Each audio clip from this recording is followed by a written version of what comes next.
Bonjour à tous et bienvenue sur votre podcast Le Pharmapreneur et plus particulièrement dans cette série de vidéos qui résume finalement le quotidien d'un pharmacien, à savoir mon quotidien au sein de notre pharmacie, la pharmacie du Manoir à Isneville.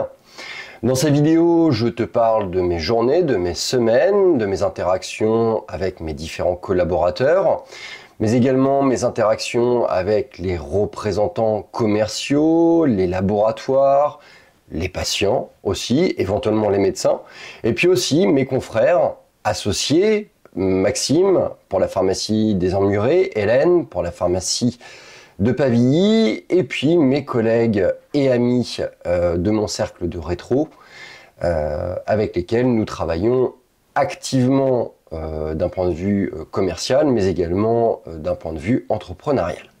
Bref, dans cette série de vidéos, je t'évoque mon quotidien dans sa grande globalité, de façon à te faire partager mon expérience, mes problématiques, échanger et progresser ensemble en partageant ensemble nos problématiques et nos solutions. Du coup, alors qu'est-ce qui s'est passé cette semaine? Alors, écoute, ça a été une semaine relativement chargée pour ma part, avec un certain nombre de rendez-vous et la préparation d'un certain nombre de réunions. Lundi, tout d'abord, nous avons accueilli une stagiaire de deuxième année de pharmacie, Manon. Manon, elle vient de valider sa deuxième année, elle vient de valider ses examens et elle va nous accompagner pendant 3 semaines pour découvrir le circuit officinal. Manon, de prime abord et après discussion, elle est plutôt orientée vers l'internat. Mais au-delà de ça, elle est jeune, donc il est nécessaire pour nous de lui faire découvrir le milieu officinal, de lui montrer ses éléments positifs, ses éléments négatifs aussi, de façon à ce que au moment où elle devra faire ses choix, elle ait une vision éclairée de ce qui fait notre quotidien. Du coup, Manon, sur cette première journée, comme pour tous les stages, tu le sais, j'ai tendance à leur faire découvrir un petit peu comment fonctionne notre pharmacie, lui faire découvrir finalement les différents univers de la pharmacie, que ce soit la zone de réception, le back-off, la zone de vie à l'étage, le front-off, et puis la partie, je dirais, accès grand public, et puis partager avec un certain nombre de mes collègues les différentes missions qui font finalement fonctionner notre pharmacie. Et donc du coup, Manon, sur cette première journée, dans la première matinée, elle va la passer avec notre collègue Camille, qui va lui montrer tout ce qui est cycle des réceptions en back-office. Ensuite, elle va passer avec l'une de mes collègues préparatrices pour voir un petit peu qu'est-ce qui est le quotidien en termes de rangement, en termes de merch, en termes d'organisation, distribution au comptoir, vaccination, etc. Et puis, en fin de journée, ou durant cette journée, elle est amenée à passer du temps avec nous en tant que titulaire pour participer, voir, regarder les différents rendez-vous qu'on peut avoir et donc être plutôt dans la partie management. En ce qui me concerne, arrivé tôt pour ce lundi pour participer à la réception des différentes commandes et notamment celle du robot, comme tu le sais, avec un petit contrôle du robot, voir un petit peu ses ajustements produits, ses lignes de produits, ses produits qui n'ont plus lieu d'être enregistrés dans le robot, faire des petits nettoyages, des ajustements, une optimisation. Gestion également des périmés. On est en début de mois, le robot il éjecte naturellement tous les produits qui arrivent à péremption avec un délai de 3 mois et donc il me faut les gérer, je les retire parce que sinon ça risque de bloquer la zone dite poubelle. Ces boîtes ensuite il va falloir que je les déstocke pour ensuite les mettre en vérité des stocks. Une fois que cette gestion des périmés a été faite, j'ai un rendez-vous avec le laboratoire AccuCheck. Quelle est la nature de mon rendez-vous avec le laboratoire AccuCheck? Un point d'une demi-heure, 3/4 d'heure sur les ventes, la concrétisation des ventes, voir un petit peu comment ça se passe au niveau du matériel. Un petit point formation et un petit point information sur les évolutions que le laboratoire AccuCheck va apporter à sa gamme. On fait un point également sur les questionnaires que je suis amené à réaliser à chaque distribution de produits AccuCheck. Alors c'est des questionnaires qui sont rémunérés, mais ce sont surtout des questionnaires qui permettent d'orienter la distribution du produit en donnant vraiment des informations ciblées pour chacun de mes patients. Et puis, il y a bien évidemment un passage de commande de façon à réalimenter notre pharmacie en consommables et puis également en lecteurs. Préparation de la réunion également pour cette journée du lundi, ça m'a demandé 3/4 d'heure. Alors comme tu le sais, la semaine dernière, j'ai été amené à envoyer un mail à l'ensemble de mes collègues suite à ma réunion avec le laboratoire Teva. 2 pharmacies m'ont d'ores et déjà renvoyé un mail reprenant la même thématique que la mienne avec un certain nombre d'informations concernant leur partenariat avec le laboratoire Biogarant. Ce qui va me permettre d'alimenter et de structurer finalement notre discussion de mardi soir. J'en ai profité également à la suite de cette préparation de réunion pour téléphoner à la SERP pour savoir quand est-ce qu'avait lieu l'opération Vérité des Stocks. Alors l'opération Vérité des Stocks, si tu n'es pas habitué à ça, c'est une opération qui a lieu une fois par an, qui se fait en partenariat avec notre grossiste répartiteur qui mandate un huissier finalement, et qui va constater les pertes réalisées par chacune des pharmacies qui vont souscrire à ce service.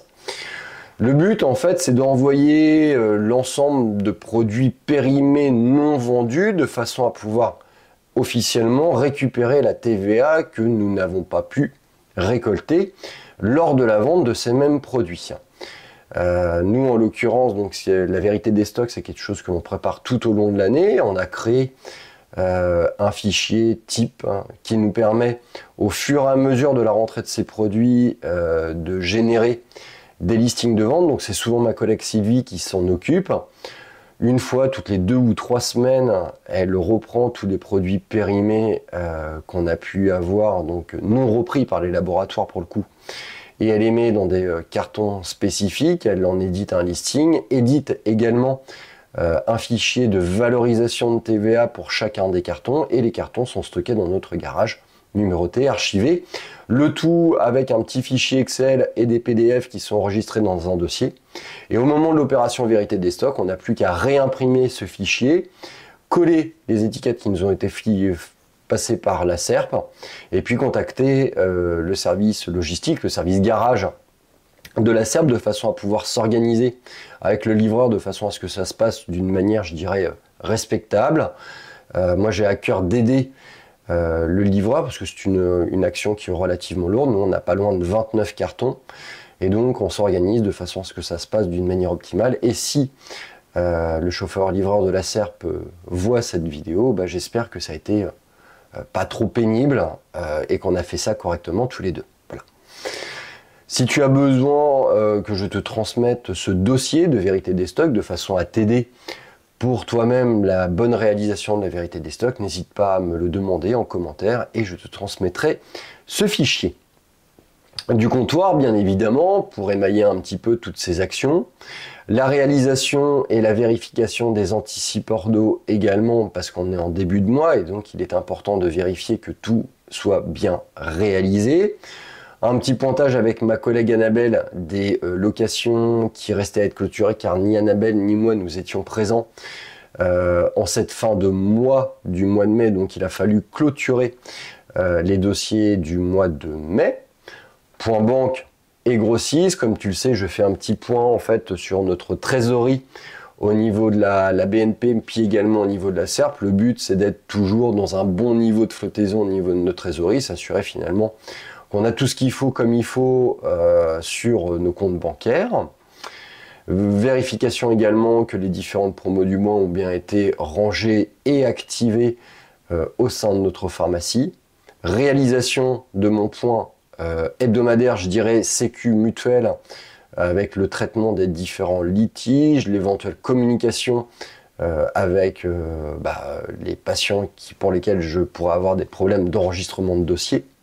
Et puis la validation du leasing avec WinPharma pour le matériel informatique.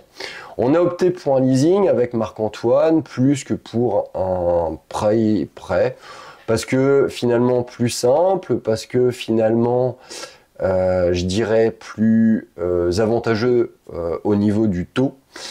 Le leasing, on l'a pris sur 36 mois. Alors, factuellement, le leasing, c'est considéré comme un loyer. Donc, du coup, on en déduit la totalité et pas seulement que les intérêts. Alors, d'un point de vue comptable, si on avait généré un prêt, on aurait pu déduire les intérêts et passer le reste en amortissement. Là, en fait, on fait la déduction totale du loyer comme une charge, en fait. Ça permet, nous, à notre niveau, d'étaler les dépenses. Ça permet aussi de dégrader finalement un petit peu notre bilan comptable et donc de limiter notre imposition. Ça permet, comme je te l'ai dit, donc de diminuer les dépenses et surtout de réallouer le volume financier à des stratégies d'investissement plus importantes. Le point négatif, c'est que justement en dégradant notre bilan financier, ça peut être un point péjoratif si jamais on avait la volonté de vendre. Pour le moment, c'est pas d'actualité. Et puis, on a pris le parti de se dire qu'avec Marc-Antoine, un leasing de l'ordre de 200 € pour du matériel informatique nécessaire au bon fonctionnement de la pharmacie, ce n'était pas quelque chose de péjoratif, en tout cas pas comme un leasing généré pour une photocopieuse ou pour des écrans qui factuellement en fait n'ont pas vraiment d'intérêt stratégique pour la boîte. Le reste de la journée va être axé sur du comptoir, de la vaccination, rien d'autre je dirais à dire, si ce n'est une communication avec ma collègue Marlène pour réaffirmer, je dirais, la nécessité de réduire le stock, parce que on se dirige progressivement vers notre analyse de stock, je dirais. On va faire bientôt tout simplement les inventaires, et qu'il est important d'avoir un stock qui soit relativement faible, on va dire, pour que les inventaires se passent plutôt pas mal. Discussion toujours un peu particulière parce que cette même journée du lundi, ma collègue Camille, elle a été surdébordée par la réception de notre commande La Roche-Posay. Alors La Roche-Posay, moi c'est toujours un petit peu le gros débat parce que finalement ils demandent des engagements volume qui sont absolument énormes. Alors autant m'engager sur un volume, ça ne me dérange pas parce que si le laboratoire a besoin de visibilité, il n'y a pas de problème. Ce qui me dérange plus finalement, en fait, c'est cette absence finalement de fragmentation des commandes et on reçoit un énorme volume d'un coup. Moi, à mon niveau, pour atteindre, je dirais, les remises maximum sur certains marchés, je suis obligé quasiment de stocker pour 5 mois de stock, ce qui est absolument énorme. Et du coup, ça fait une charge considérable de travail. Et autant ça ne me dérange pas de m'engager financièrement pour 5 mois de stock, quoique si on pouvait éviter, ça serait pas plus mal, mais bon, c'est comme ça. Par contre, très clairement, La Roche-Posay, ils doivent s'améliorer en fait sur le logistique. Et lorsqu'on est amené à commander pour 5 mois de stock, ils doivent pouvoir permettre aux pharmacies d'avoir 3 ou 4 livraisons de façon à étaler, je dirais, d'une manière plus adéquate les volumes générés pour ces commandes. Fin de journée, pas de course à pied pour moi, parce que tout simplement le week-end prochain, j'ai le trail de Gare-les-Dents, 66 km, et donc là je suis dans une phase de repos. Mardi, journée remplie encore avec un certain nombre de rendez-vous. Ça commence par mon traditionnel petit tour du marché pour faire les courses et voir les patients dans un cadre autre que celui de la pharmacie. Directement, je dirais, rendez-vous avec le laboratoire Aprium.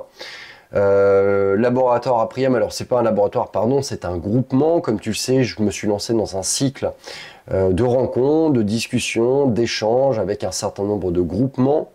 Le but, c'est de mettre en concurrence ce que nous propose Uniform, voir ce que proposent les autres groupements pour, d'ici l'horizon 2026, peut-être changer de groupement. Alors Aprium, très belle présentation par 2 personnes, je dirais, relativement compétentes.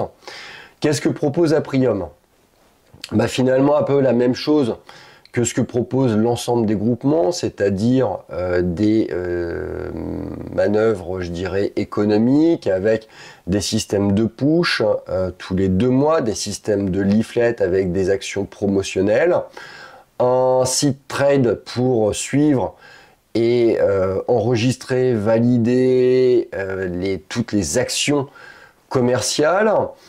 Ils ont, et ça c'est intéressant, des circuits de formation pour les équipes, que ce soit les préparateurs, que ce soit les pharmaciens adjoints, que ce soit les titulaires, avec des axes de développement particuliers. Ils proposent également des services d'encadrement. Tout ça, c'est à la carte, bien évidemment. Ils proposent des négociations, en tout cas des pré-négociations pour un certain nombre de laboratoires. Par contre, on se doit de devoir gérer les ouvertures de marché. Bon, pourquoi pas. Des pré-négociations également avec tout ce qui est grossiste, répartiteur et génériqueur. À mon sens, rien de très différenciant, juste une bonne présentation, quelque chose de qualité, un coût de cotisation qui reste dans les normes, et puis une enseigne obligatoire à installer pour le laboratoire, pour le groupement Aprium. Voilà, donc un échange qui a duré pas loin d'une heure, un quart, 1 heure et demie.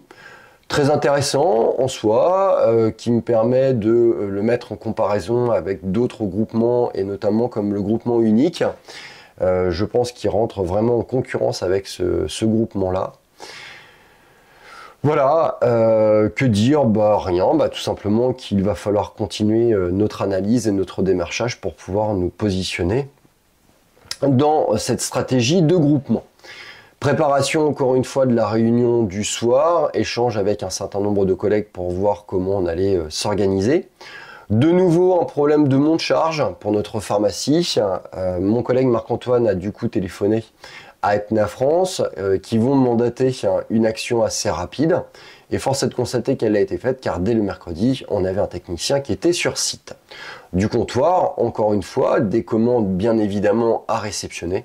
Et puis l'encadrement de notre stagiaire de seconde année, Manon, pour lui faire découvrir, vivre mon quotidien de titulaire, lui faire participer également à toutes les missions qui auréolent notre activité. Mardi également, échange avec ma collègue Hélène autour de ses prestations génériques, prestations pas top, parce que y a un petit défaut, et donc du coup il va falloir retravailler avec elle la manière, et sa manière je dirais, de contrôler ses prestats génériques. Mercredi, grosse activité encore une fois, dès le matin, donc arrivé tôt, montage des caisses à la main parce que problème de monte charge, réception avec Manon de la commande générique, voilà, donc Biog jusqu'à 9h30. À 9h30, j'avais rendez-vous avec le laboratoire Servier, donc je suis descendu. En attendant la commerciale du laboratoire Servier, je me suis mis dans un certain nombre de tâches. Bref, je m'occupe, bien évidemment. 9h40, personne. 9h50, personne. 9h55, le laboratoire Servier arrive. Elle sait qu'elle est en retard, elle le dit même à une de mes collègues, et arrive d'une manière un petit peu brutale pour débuter le rendez-vous. Ça fait la deuxième fois que ça se passe. Moi, je n'accepte pas ce type d'attitude. Déjà, quand on arrive en retard, on se montre relativement humble et je dirais au moins avec un minimum d'excuses. Et on n'essaye pas de dire « Ah ouais, c'est pas grave, 25 minutes, c'est pas grave ». Faut se mettre aussi à la place de ceux qui prennent finalement les rendez-vous.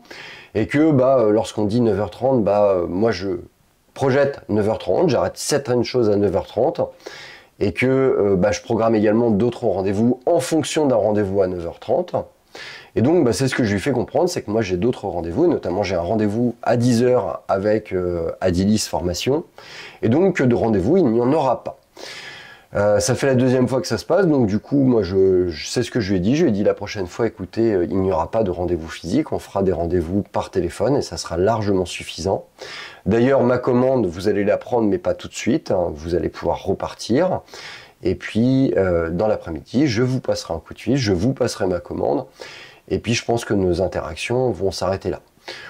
En filigrane, je pense que très clairement, en fait, le laboratoire Servier, je vais arrêter de travailler avec cette commerciale. Je suis pas sûr que ça m'apporte grand chose. Je pense que je vais travailler avec le call. Alors autant d'une manière générale, j'apprécie de travailler avec l'humain, mais là, force est de constater qu'il n'y a pas vraiment de respect de l'humain, et donc je n'ai pas non plus à faire d'efforts de mon côté pour faciliter ce type d'interaction. Également dans cette journée, donc la personne également qui vient pour contrôler la porte automatique est passée. Moi, je débute ma formation, ma réunion avec le Adilis Formation sur l'organisation de notre formation sur la gestion des litiges au comptoir. Donc, c'est une réunion qui va durer 1 heure et durant laquelle on va voir un petit peu comment on va s'organiser avec la mise en place des différentes thématiques, comment on va organiser notre formation, qu'est-ce qui reste à faire, et puis finalement les différentes deadlines par rapport aux choses qu'ils sont à préparer. Voilà, beaucoup de choses à voir. Rendez-vous également avec le groupement Leader Santé, un groupement très intéressant. Pareil, un rendez-vous d'1 heure. Alors, je ne vais pas rentrer dans le détail parce que factuellement, il n'y a pas grand-chose à dire. Ça présente à peu près les mêmes caractéristiques que le groupement Aprium. La seule chose qui diffère avec le groupement Leader Santé, c'est que le groupement Leader Santé a une possibilité de proposer des choses à la carte. Et je dirais aux 3/4 du rendez-vous, la représentante du groupement Leader Santé m'annonce que je ne pourrais pas avoir l'offre entre guillemets premium, tout simplement parce que je suis dans un secteur de concurrence par rapport à un de mes confrères et qu'ils ne peuvent pas se permettre de mettre 2 premiums dans un même secteur. Bon, c'est honnête de sa part, c'est un défaut d'analyse de ma part aussi, parce que j'aurais analysé le secteur, je me serais douté qu'il y aurait eu ce genre de choses. C'est dommage, parce que le groupement Leader Santé, pour le coup, en fait, était peut-être celui qui correspondait le plus à mes besoins. Qu'est-ce que je retire de ces 2 derniers rendez-vous avec des groupements?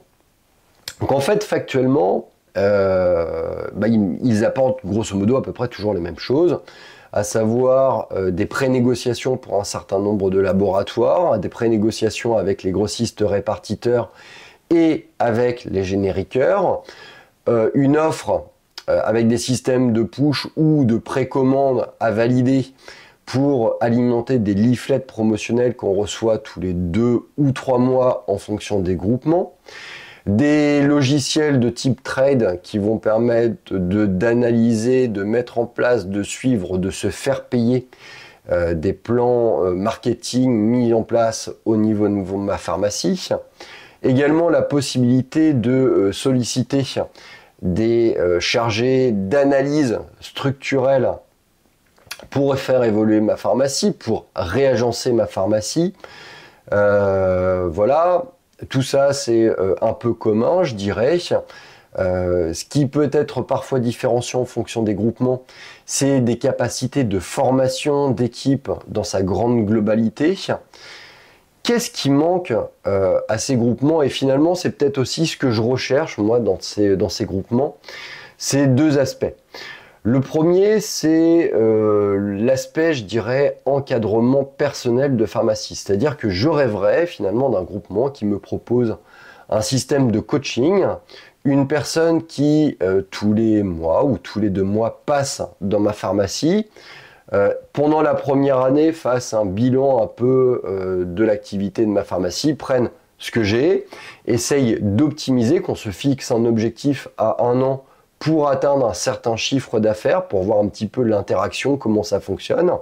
Un coach qui, dans un premier temps, se charge de mettre en place les animations commerciales, qui va se charger également de checker, de voir comment se passe la bonne réception, la bonne rétribution de ces actions commerciales, qui durant ce passage d'1 ou 2 journées par mois va se charger de former des personnes dans mon équipe pour qu'ils deviennent des référents en fonction des thématiques, merchandising, suivi, trade, organisationnel, management RH, et puis quelqu'un qui, par sa présence régulière, organise, prépare l'évolution, je dirais, logistique, stratégique de ma boîte, avec à l'échéance d'1 an et l'atteinte d'une certaine forme d'objectif, la mise en place d'une réorganisation avec un réagencement, l'achat de nouvelles étagères, la disposition de nouvelles gammes, l'insertion de nouvelles gammes.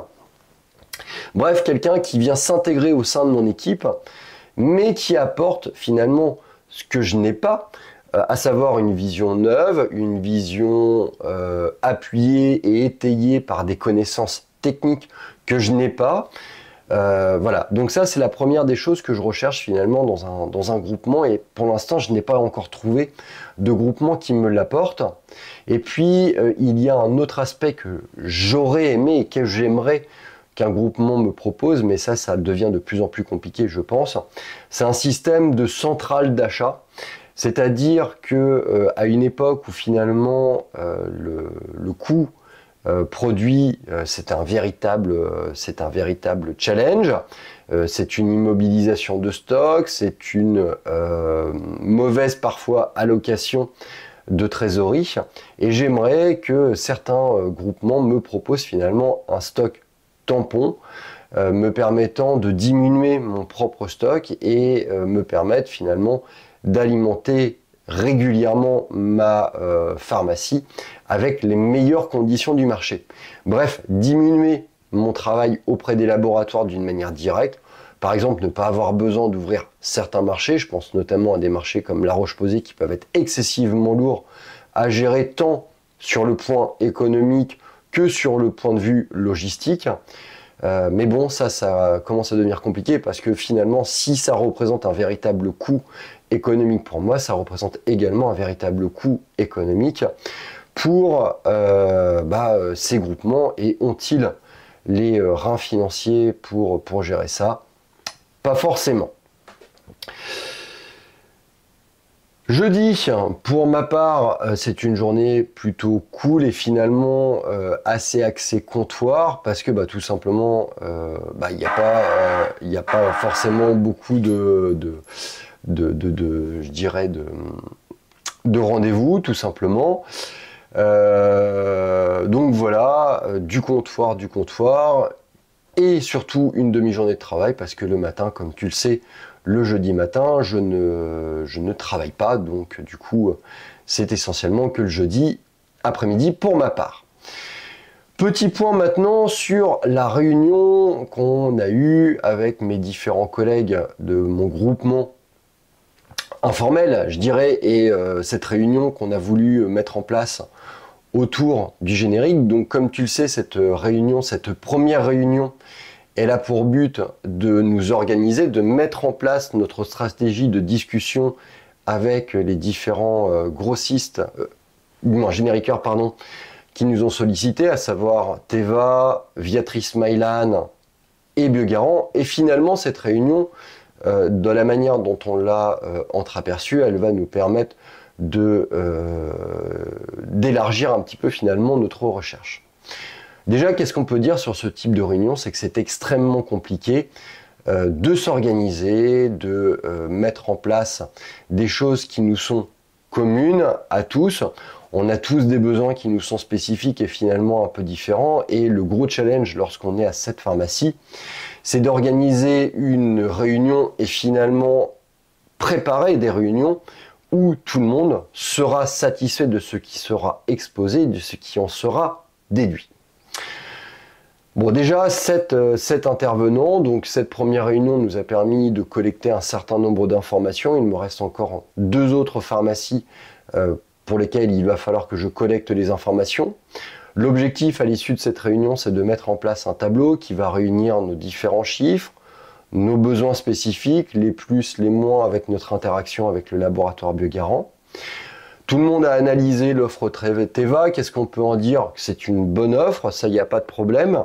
Elle bénéficie surtout aux petits et un petit peu moins aux plus gros. Je pense qu'il va falloir rediscuter avec le laboratoire Teva pour avoir une offre qui soit plus intéressante, je dirais pour tout le monde, peut-être moins uniforme, mais peut-être plus intéressant pour les grosses et toujours aussi intéressante pour les petits. La discussion de cette soirée a permis d'établir également qu'il était nécessaire de savoir séparer le marché que représente le générique pur du marché biosimilaire, là où les génériqueurs actuellement essayent de mélanger, de confondre, d'interfondre ces deux types de marchés. Ce qu'on ressort également de ce type de réunion, c'est qu'il va être nécessaire également, au-delà de la sélection d'un numéro 1, c'est de sélectionner un numéro 2 puissant et finalement de profiter de notre regroupement pour établir un marché numéro 2 puissant, cohérent en termes de remise et qui nous permettra finalement de grappiller les quelques euros que l'on perd dans certaines conditions grâce à un numéro 2. Ce qu'on souhaite, a priori tous, c'est une uniformité au niveau des conditions de travail. J'entends par là les reprises, notamment de produits périmés. J'entends par là également la manière de tracer les prestations commerciales perçues. J'entends par là également les différentes offres qui nous ont été proposées par les commerciaux. On souhaiterait également, bien évidemment, discuter avec un système de type plutôt pondéré, car c'est plus facile à suivre, bien évidemment. Et puis, on souhaite, bien évidemment, moins d'opacité sur la manière dont sont calculées les prestations commerciales. C'est une réunion qui a duré pas loin de 2 heures. Je dirais qu'elle a été relativement efficace et peut-être même bien plus efficace que la plupart des réunions qu'on a pu faire dans notre groupe de rétro. La suite, donc, c'est la réception des données manquantes, c'est la mise en place d'un tableau, je dirais, qui nous permettra de réunir et de voir d'une manière, je dirais, 360 l'ensemble des pharmacies qui représentent notre groupe et voir en fait comment tout le monde fonctionne. Dégager les points positifs, dégager les points négatifs et finalement établir un cahier des charges, des choses que l'on souhaite conserver avec le laboratoire Biogarant, qui sont positives, je dirais, avec le laboratoire Biogarant, et des choses que l'on attend du laboratoire Biogarant. Après, la suite, elle est simple, c'est de voir avec le laboratoire Biogarant ce qu'ils sont capables de nous apporter au regard des éléments qu'on attend de leur part, parce que de toute façon, les éléments qu'on attendra de la part du laboratoire Biogarant, ce seront des éléments que les autres laboratoires auront, ou en tout cas sont en capacité de nous proposer. Donc il n'y aura pas de trucs exceptionnels, genre des systèmes un peu contractualisés ou des systèmes simples à suivre, de meilleures remises bien évidemment, moins d'engagement sur certains typages de volume, bref, un cahier des charges strict. Alors on va se donner un mois et demi avec mon collègue de la pharmacie de Saint-Jacques, Matt, pour établir ce tableau, ce cahier des charges, l'envoyer, le faire valider par l'ensemble de notre groupe, et puis programmer physiquement le rendez-vous avec le laboratoire Biogarant, échanger avec le laboratoire Biogarant. En parallèle de ça, retravailler avec Teva et retravailler avec le laboratoire Viatris Mylan pour affiner leurs propositions. Et puis, mon collègue Mathieu va se charger également de dégager, je dirais, 1, 2 ou 3 numéros 2 pertinents pour la suite des opérations et puis donc maximiser finalement nos remises. Voilà, c'est tout pour cette réunion et c'est tout pour cette vidéo du quotidien d'un pharmacien. Je t'avais promis une vidéo forcément plus longue pour cette semaine parce que l'actualité de cette semaine, elle était riche. J'espère qu'elle t'aura été utile. Si jamais il y a des éléments que tu veux que je développe, n'hésite pas à me le dire en commentaire et je me ferai un plaisir d'échanger avec toi. Je te dis à très bientôt pour une prochaine vidéo du quotidien d'un pharmacien sur ton podcast Le Pharmapreneur, le seul podcast dans lequel on parle d'entrepreneuriat et de gestion officinale.